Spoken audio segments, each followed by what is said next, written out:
नमस्कार दोस्तों। आप देख रहे होंगे कि आज ये मुस्कुराहट क्यों आ रही है।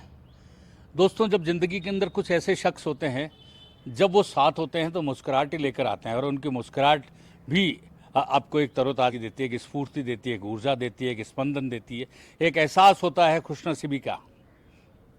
जी हाँ दोस्तों, आज एक ऐसा शख्स हमारे साथ मौजूद है जो इतना टैलेंटेड है, इतना टैलेंटेड है कि पूत के पग पालने में दिख गए थे उनके। और ये बात मैं इसलिए कह रहा हूँ, देखिए, मल्टी टैलेंटेड और मल्टी टास्क होना आज के दौर के अंदर, और समय के साथ साथ अपने आप को बदल लेना, और फिर सफलता के जो कदम है उसकी ओर बढ़ना। अब देखिए, मैं आज बात कर रहा हूँ संजय शर्मा की। संजय शर्मा वो शख्स है जिसका बचपन से लेके आप तक देखें तो उद्दंडता, शैतानी, लेकिन सब में क्रिएटिविटी। और वो ऐसा शख्स जहाँ पानी की बात आए तो तैरकर यूँ मछली की तरह निकल जाए, जहाँ खेलने की बात आए तो गेंद हो या दूसरे कोई गेम्स, उसको यूँ अपने हाथों से इस तरीके से खेलना कि सीधे गोल्ड और मेडल तक वो चले जाए। उसके बाद जब बिज़नेस की बात आए तो बिज़नेस के अंदर सीधा सा पहला स्ट्रोक ही इंडिया से, जयपुर से इंग्लैंड को मारे। और इसके बाद में जब पेशेंट की बात आए, जब बिल्कुल एक अपने अंदर झील जो एक खुद की खुशी के लिए जीता है, अपनी सोल के लिए जीता है, वो संगीत। ऐसा ही एक शख्स हमारे साथ है आज, बहुत ही मशहूर शख्स, जिसको देखते आप भी पहचान जाएंगे। ये है संजय शर्मा। संजय जी, आपका बहुत बहुत स्वागत है। भाई, आपका बहुत बहुत तहे दिल से शुक्रिया कि आपने इतना कुछ बोला और मुझे बुलाया। आपसे मिलके ही मेरा तो वैसे गार्डन गार्डन हो जाता है, मन खुश हो जाता है। देखिए, मैंने तो आपसे कहा था कि गार्डन गार्डन होने के लिए संजय के साथ हो जाना चाहिए। बिल्कुल आप हो ही यार, चीज़ ऐसी हो, मैं क्या बताऊं आपको। और संजय जी जो है, आज मेरे को जी लगाते थोड़ा अजीब सा नहीं, लग रहा है, संजय क्योंकि करके बोलो तो मैंने बढ़िया कभी रहेगा। अपने तो वही उसी तरीके से बात करो, बिल्कुल फ्री, अपन आपस में जैसे बात करते हैं वैसे। ये कैमरा और ये माइक छोड़ दो, हटाओ। देखिए, संजय के फादर ऐसी जगह जॉब करते थे जो जयपुर जेल, सेंट्रल जेल जिसको कहते हैं, उसके सुपरिटेंडेंट हुआ करते थे। हम लोग पढ़ा करते थे, और आप सोच के देखो, रोज वाटर कूलर का ठंडा पानी पीने के लिए हम जेल में जाया करते थे। वो टाइम और था। उस टाइम लोग और थे, और मानवता, इंसानियत और बाहर सब कुछ चीज़ें बहुत अलग थी। तो वहाँ पे कोई मनाही ऐसी नहीं थी कि कभी भी आप पता पड़ता था कि साहब इनके बच्चे हैं तो कोई मना नहीं करते थे। हेड वार्डर हो गए, अपने वार्डर हो गए, कोई मनाही नहीं होती थी। वो तो आप तो कई बार मेरे साथ गए हो। नहीं, मैं पानी पीने गया हूँ, जेल नहीं गया। नहीं नहीं नहीं, पानी पीने। अ, संजय, आपका हमेशा से ये रहा है, जैसा मैंने देख पाया आपको इतने वर्षों में, कि आपने जो चाहा अपने मन का, उसको करने का जरूर आपने प्रयास किया। मैंने बहुत, बिल्कुल सही कह रहे हो आप। मैंने अपनी विल पावर को हमेशा कोशिश की कि मतलब जो भी आया उसको एक मुकाम तक पहुंचने की कोशिश ज़रूर करी मैंने। चाहे वो बिज़नेस हो, चाहे स्पोर्ट्स हो। अब जैसे मैं गेम्स बहुत पसंद थे, तो स्विमिंग चुना। मेरे ब्रदर, बड़े ब्रदर ने मेरे को, दीपक शर्मा, उन्होंने मेरे को स्विमिंग में डाला। वो खुद भी स्विमिंग किया करते थे, बास्केटबॉल, वो भी एथलीट थे। तो उन्होंने मेरे को स्विमिंग पकड़ाई। तो स्विमिंग में फिर मैं 11 साल स्टेट चैम्पियन रहा। और मैंने एक बार 1982 में मैं 10 इवेंट्स में उतरा और 10 में न्यू रिकॉर्ड बनाए थे। वो अपने आप में रिकॉर्ड है राजस्थान का। और फिर नेशनल्स खेली, जूनियर नेशनल्स खेली, सीनियर नेशनल्स खेली, इंटर यूनिवर्सिटी पार्टिसिपेट किया, इंटर कॉलेज चैम्पियनशिप जीती, बहुत कुछ किया स्विमिंग में। फिर उसके बाद लगा कि भाई दाल रोटी के लिए तो हाथ पांव भी मारने पड़ेंगे कुछ। अच्छा, नौकरी करने का ये नहीं था। अगर उस टाइम कोशिश करते ना, तो कहीं ना कहीं पीएनटी डिपार्टमेंट या रेलवेज में इधर उधर कहीं नौकरी मिल सकती थी स्पोर्ट्स कोटा में। लेकिन चूंकि मन में हमेशा से था कि बिजनेस करेंगे। तो अच्छा, फादर ने कहा कि नहीं, मन में एक बार ये भी आया कि पुलिस सर्विसेज में जाते हैं, सब इंस्पेक्टर्स का ट्रायल करके। फिर फादर ने कहा नहीं, जो तुम्हारे दिमाग में अगर आ रहा है, तुम बिजनेस करना चाहते हो तो करो। तो फिर उस तरीके से तो ड्यूरिंग स्टडीज़ ही मैंने पहले तो एमरल्ड की मैन्युफैक्चरिंग जो थी उसको समझने की कोशिश की। फिर उसमें भी थोड़े दिन में पता पड़ गया, 6-8 महीने में, कि यहाँ पे भी पैसे की ज़रूरत पड़ेगी। फिर तब तक कॉलेज हुआ, फिर मैंने जॉब करी एक आप तुम तो जानते हो, Mangalam timber products limited, Birla concern थी, उसमें जॉब की। फिर वहाँ से मन में तो यही था कि एक्सपोर्ट करेंगे, तो वहाँ समझ में नहीं आ रहा था कि क्या करें। वहाँ तो थोड़ा फंड रेज किया, फिर उसके बाद अपने आमेर रोड पे एक शोरूम है, वहाँ पे कन्वेसर की जॉब करी। फिर इन द मीन टाइम मेरे जो ब्रदर इन लॉ है सुशांत, मिस्टर सुशांत मिश्रा, मेरे जिया जी, उन्होंने कहा, उनको लगता था, उनका नगर पालिका की सप्लाईज का काम था, तो उनको लगता था कि ये करना चाहता है कुछ अच्छा। बैकग्राउंड वो देख ही रहे थे कि जिस चीज़ के पीछे लगता है करता है, तो उन्होंने कहा चल ठीक है, तेरे साथ मैं आऊँ। फिर हम लोगों ने मिलके और इसकी शुरुआत करी। फिर हम लोगों ने कीर्ति एक्सपोर्ट से फर्म बनाई, उसकी शुरुआत करी, और फिर धीरे धीरे करते करते उसको अच्छे मुकाम पे पहुंचाया। देखिए संजय, जैसे आपने बताया कि आप पीछे मुड़ के नहीं देखा करते हैं, और पीछे मुड़ के संजय आपने कभी देखा भी नहीं। तो निश्चित रूप से ये तो मान के चलिए कि ये एक सबके लिए मैसेज तो है ही। देखिए, खुदा भी उसी की मदद करता है जिसमें कुछ करने का जो मादा खुद होता है। मुख्तार होता है, खुदा उसकी पक्की बात है मदद करता है। आप में अगर लगन है और आप डेडिकेटेडली किसी चीज़ के पीछे लगोगे, तो कोई नहीं, जहाँ चाहा है वहाँ रहा है, ये फैक्ट है। इसीलिए तो कहते हैं कि ये जो बात की जाती है, संजय प्लीज टेक सीट, बैठिए। इसीलिए तो संजय हमेशा कहा जाता है कि ये लोग जो बहाना लगाते हैं ना कि उन्हें समय नहीं मिलता, नहीं नहीं, सभी के पास 24 घंटे का समय होता बिल्कुल है। बिल्कुल बिल्कुल। कि तो आपने इस 24 घंटे के समय को किस तरीके से बनाया कि अपने शौक भी आपने पूरे किए, अपना बिजनेस भी आपने किया? भाई देखो, एक तो सबसे बड़ी चीज़ है कि सिंगिंग का शौक तो हमारे पूरी फैमिली में शुरू से ही रहा है, तो मतलब ये एक स्ट्रेस रिलीज़ करने का साधन, बाद में पता पड़ा कि स्ट्रेस रिलीज़ करने का बहुत बड़ा साधन है ये। क्योंकि जब स्ट्रगल का टाइम था, भागदौड़ चल रही थी, सुबह से शाम तक का पता नहीं होता था कि कहाँ से फैब्रिक लेना है। टेक्सटाइल्स एक्सपोर्ट शुरू किया था हम लोगों ने, तो कहाँ से तो फैब्रिक लेंगे, कहाँ पे उसको करेंगे। अच्छा, ब्लॉक प्रिंटेड जो अपने राजस्थान ट्रेडिशनल जो यहाँ का है ना, अपना जयपुर का प्रोडक्ट, वही पकड़ा।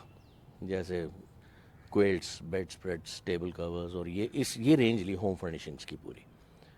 तो शुरू से पता क्या रीड पिक का कपड़ा लेना है, कौन सा धागा है, ये वो सब चीज़ें, वो तो बहुत लंबा भागदौड़ का सफ़र था। फिर करते करते आए, पकड़ में आई चीज़ें की। लेकिन शाम तक इतना स्ट्रेस हो जाता था भाई, मैं आपको क्या बताऊं। फिर उस टाइम खुद ही बैठ के गुनगुनाए, बैठ गुनगुना रहे हैं, गा रहे हैं, तो अपने आप में इतना सुकून अपने आप मिल जाता था कि किसी और चीज़ की ज़रूरत ही नहीं पड़ती। फिर रिचार्ज हो जाती थी बॉडी। शुरू, चलो भाई कल के लिए देखते हैं क्या करना है। आ, हमेशा कहा जाता है जिंदगी में अवसर मिलते हैं, और जिन्होंने इन अवसरों का फायदा उठा लिया वो सफल हो गया। और मौके पर यदि अवसर को नहीं उठाया तो आपने जिंदगी में बहुत कुछ खो दिया।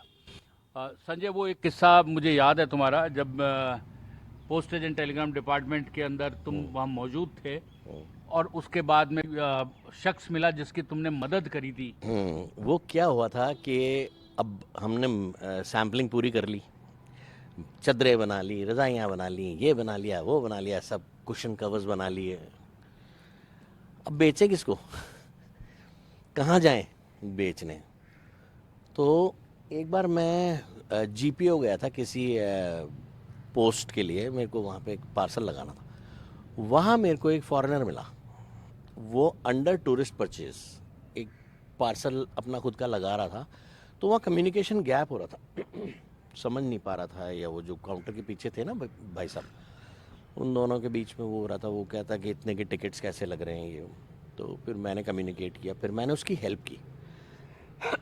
तो दोस्ती, कहते हैं ना कि जहाँ बोलोगे तो वहाँ संबंध बनते हैं। बात हुई, तो उसने कहा व्हाट डू यू डू। मैंने कहा कि I am into the textiles. तो कहता है okay, so what kind of products you are making. मैंने कहा we are making home furnishings. तो कहता है do you know who am I? मैंने कहा no I don't know, I am a buyer of textiles and I buy the same things, bedspreads and cushion covers. And he was a very big buyer of England. Wales का था वो, N snow, उसकी company का नाम था ethnic crafts and clothing, अभी भी याद है। देन ही केम, फिर हम लोगों ने मिलके, फिर वो कहता है कि मेरे वो अच्छा लगा उसको मेरे से मिलके, तो फिर मुझे भी लगा, मुझे तो ज़रूरत ही थी, अच्छा बुरा क्या होता। फिर लेके आए उनको, तो उन्होंने हमारी रेंज पसंद आई उनको, तो वो पहले अनोखी से ख़रीदा करते थे और मैंने रेंज जो बनाई थी वो रेंज पूरी की पूरी, मेरा जो बेस था ना, प्रोडक्ट का बेस, वो मैंने अनोखी को ही रखा था। वही क्वालिटी, वही printing quality, fabric quality, colour fastness, सब चीज़ें। तो ही वॉज वेरी हैप्पी। फिर ऑर्डर प्लेस, तब से। और ये है कि सुनता है, ऊपर वाला सुनता है आपका। उस टाइम बहुत स्ट्रेस चल रहा था क्योंकि सब कुछ हो गया था, सैम्पलिंग हो गई थी, बायर कहाँ से ढूंढे। अच्छा, बायर को ढूंढना इतना आसान होता नहीं है वैसे भी। कहने का मतलब ये संजय को उस समय अवसर मिला और संजय ने अवसर को ग्रैब कर लिया। ग्रैब कर लिया और कर लेना चाहिए। मैं तो सबको यही कहता हूँ कि अवसर रोज़ रोज़ नहीं आते। जब आपको मौका लगे तो अपॉर्चुनिटी को आपको ज़रूर से अवेल करना चाहिए। दरवाजे पे दस्तक हो तो ज़रूर दरवाजे को खोलना चाहिए, कभी आलस नहीं करना चाहिए। क्या पता कब किस्मत आपका दरवाज़ा खटखटा रही हो, कुछ यू नेवर नो।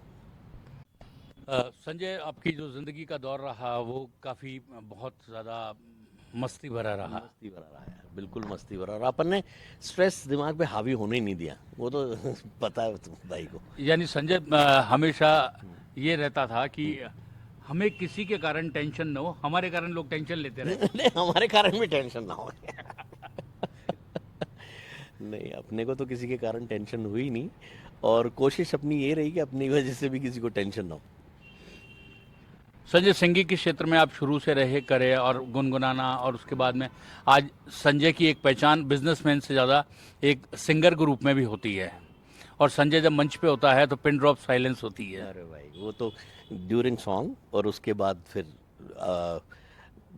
वाहवाही भी मिलती है। अच्छा, मैं ये कह रहा था कि एक चीज़ बताना मैं चाहूँगा सबको कि आपका प्रोफेशन है वो अपनी जगह है, और आपका पैशन जो है वो अपनी जगह। क्योंकि मेरे केस में मैंने ये देखा है कि मेरे को जो मेरे प्रोफेशन से पॉपुलैरिटी नहीं मिली, जो जान पहचान नहीं हुई, वो मेरे पैशन से हुई।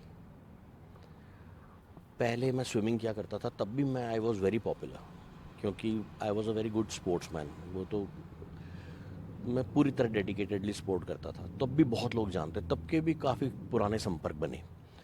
और फिर ये म्यूज़िक, ये सिंगिंग, उसके बाद तो ऊपर वाले की मेहर है, कृपा है कि बहुत अच्छे लोगों से बहुत अच्छे ताल्लुकात बने, बहुत अच्छे। संजय का वो पसंदीदा गाना कौन सा है, वो जिसको देख के संजय को बहुत सारे ऑटोग्राफ देने का लगता था, या संजय के पीछे लड़कियों और महिलाओं की लाइन लगती थी? लड़कियों और महिलाओं की लाइन से मैं हमेशा दूर ही रहा हूँ। मैं एक संजीदा किस्म का इंसान वैसे रहा। मैं कभी ऐसा नहीं किया कि, हाँ, मैंने शादी ज़रूर अपनी मर्ज़ी से की, और अच्छा है, बढ़िया तालमेल के साथ और जीवन निकल रहा है। और मुझे गाना तो शुरू से जो गाया करता था, देखिए क्या था भाई कि हम लोग है ना, जब स्कूल में थे उस टाइम आर डी बर्मन बहुत पॉपुलर हुआ करते थे, वो उनके गाने चलते थे। हम कॉलेज में आए जब, तो वो भी दौर चल ही रहा था उनका, तो उनके गानों का, उनकी म्यूज़िक का मेरी ज़िंदगी में मतलब बहुत असर हुआ। मुझे बड़े पसंद आते थे। लोग कहते थे क्या म्यूज़िक बना दिया, क्या है, क्योंकि उस टाइम दूसरे टाइप के गाने चला करते थे, लेकिन मुझे बड़े पसंद आते थे। मैं कहता था बहुत बढ़िया है, गाना बहुत अच्छा बनाया। तो उनका एक गाना है, वो फ्रेंड सर्कल में अक्सर मैं वो गाया करता था। दिए जलते हैं, फूल खिलते हैं, बड़ी मुश्किल से मगर दुनिया में दोस्त मिलते हैं। दिए जलते हैं, ये बड़ा पसंद था गाना, और ये दोस्ती के लिए एक बहुत अच्छा डेडिकेटेड सॉन्ग बना, बहुत प्यारा सॉन्ग। दोस्तों, ज़िंदगी के अंदर सबसे बड़ी चीज़ होती है, ज़िंदगी में यदि आपको अच्छे दोस्त मिल जाते हैं तो ज़िंदगी पता नहीं किस तरीके से खूबसूरती के साथ निकल जाती है, पता भी नहीं चलता। और ज़िंदगी में दोस्त हैं तो उनको बनाए रखें। कुछ आपकी कमी हो सकती है, कुछ दूसरे की कमी हो सकती है, लेकिन उन कमियों से बिल्कुल अपने आप को अलूफ रखकर सिर्फ दोस्ती को ज़िंदा कमियां रखें। देखनी नहीं चाहिए। अगर अपनी दोस्ती है तो कोई इंसान पूरा नहीं है, सब में खामियां हैं, खूबियां और खामियां सब में है। हम खामियां गिनने बैठेंगे तो हम अकेले रह जाएंगे, खूबियां गिनेंगे तो पूरा पूरा जहान अपना है। लोग भी फिर आपके साथ वही करते हैं, जैसा लेना वैसा देना। बहुत ही शानदार बातचीत का एक दौर चला संजय के साथ में, कितनी बेबाकी के साथ में और खुलेपन के साथ में अपनी बात कही। दोस्ती के अंदर कमियों को ना ढूंढो, ज़िंदगी के अंदर जब मौका मिले तो मौके को ना छोड़ो। ज़िंदगी के अंदर हमेशा अपना जो एक शौक़ है उसको पूरा करो, चाहे कहीं किसी भी मुकाम पर हो। ज़िंदगी में वो सब कुछ करो जिसको करने से आपकी आत्मा को, आपकी रूह को एक तसल्ली मिलती है, सुकून मिलता है, लेकिन कभी किसी को ज़िंदगी में तकलीफ़ ना दो। ऐसे ही दोस्ती का सिलसिला, दोस्तों के किस्से आप bhaiyaji.com पर सुनते रहेंगे। हम आपको फिर नए दोस्तों की नई कहानी लेकर आएंगे। तब तक मुझे और संजय को दीजिए इजाज़त। नमस्कार। Wish you a great success really. आपकी जो थॉट्स हैं, आप जिस तरीके से भाई लेके चल रहे हो ना चीज़ों को, एडवांसमेंट कहता हूँ मैं इसको, मुझे अच्छा लगता है कि कैसे क्या करना है, किससे बात करनी है। अभी वो दोस्तों वाला जो अभी एक आपके दिमाग में जो वो चल रहा है, I am very much impressed. मुझे बहुत अच्छा लगा। अभी अब थोड़ी देर पहले अपन बैठे थे जब, उसको ज़रूर इम्प्लीमेंट कीजिएगा। वो दर्शकों के लिए तो सस्पेंस ही रहेगा। बताइए अपने। नहीं, निश्चित रूप से वो सस्पेंस रहने दे संजय, क्योंकि उसके अंदर जो किस्से, कहानी और जो बिल्कुल सच से बिल्कुल रूबरू होती हुई जिंदगी होगी, उसको देख के निश्चित रूप से आप सबको यही लगेगा कि यार इसमें किरदार तो मैं स्वयं हूँ। वही वही। ठीक है, नमस्कार, फिर मिलते हैं, तब तक के लिए दीजिए इजाज़त। नमस्कार।